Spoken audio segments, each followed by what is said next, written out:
मेरा हाथ में खाओगे क्या?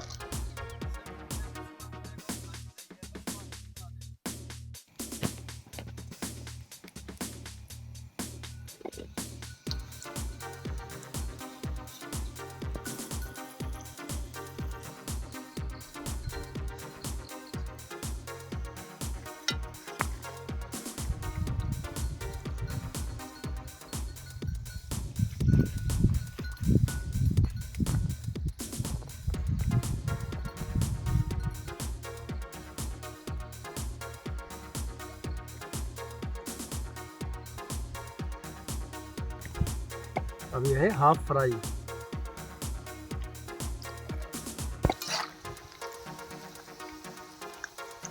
जो है फाइनल।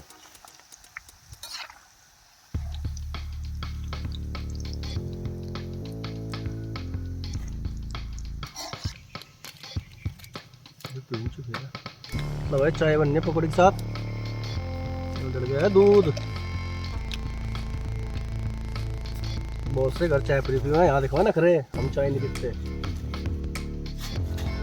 चाय थी अलग बन के रखी होगी वीडियो।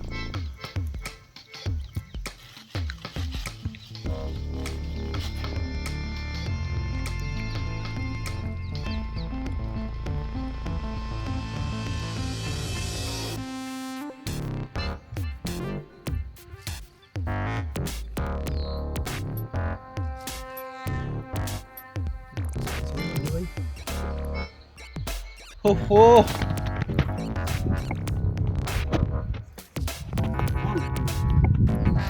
Very good.